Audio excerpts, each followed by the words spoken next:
Hi, Todd Wente here with Path to Progress for May, oh my gosh, 22nd. Just moving through the year. May 22nd, 2026. Just finished my first errand for the day. Actually, my first two errands for the day. It's been a busy morning already. Here in the mobile office, getting ready to head into the main office and get the rest of the day under control.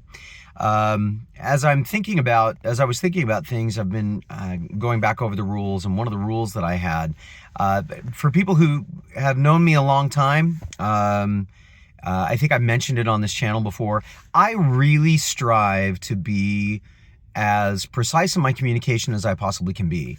That means that when a vague word can be used, I eschew that in favor of, I like using the word eschew. I eschew that in favor of using a more precise word. So as a result, one of the things that I do is, one of the things that I try to do is avoid words like good and bad and right and wrong. And, you know, those are very often very heavy value-laden words, and they're also very general. They're very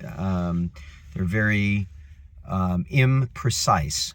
And so a lot of times I try very hard to use more precise language.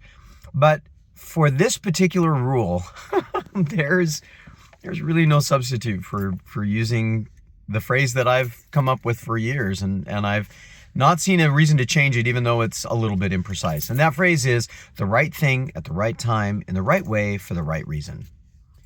Doing the right thing at the wrong time, or doing the right thing in the wrong way, can lead to disastrous outcomes.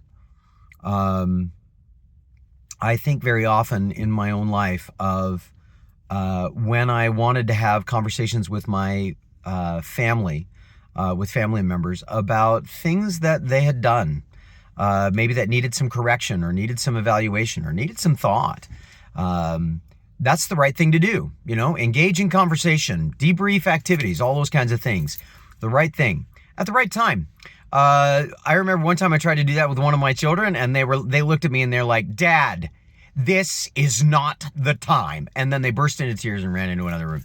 And I was like, "Oh, okay, not the time. You're right." So the right thing at the right time, in the right way. The right way for having a conversation like that is about curiosity. It's about understanding. It's not about setting people up so that they get to a spot where I can say, aha, which goes into the right reason. You know, it's not about, that kind of a thing wasn't about getting somebody or catching somebody and forcing them to agree to my position or to whatever position I thought was the right one, but rather to understand, to learn, and to make sure that both of us kind of were on a position where we could say, yeah, we can help each other. We can support each other as we move forward. The right thing at the right time, in the right way, for the right reason. You know, you can apply that in so many different ways. I try to apply that all the time. I try to be focused on doing the right thing at the right time, in the right way, for the right reason. I sum that up in my own ethos as NBST, the next best small thing. It's a powerful rule, and it's one that I have occasionally avoided to my detriment and my regret. So I'm sharing it today because it is something that I am facing and trying to work very hard to put into place. Hopefully it's useful for you too. If it's been useful, please share this. I'd love to take our daily watchers up from, I think we're almost at 8. I'd love to see that go from 8 to 16. That'd be really awesome. That'd be a great Memorial Day gift for me. And if we can get there and we get people to come along this run with us, that'd be awesome. In the meantime, I'll keep doing what I'm doing, and hopefully it'll be valuable to those of you, those 5 to 8 of you that watch on a regular basis. Yeah.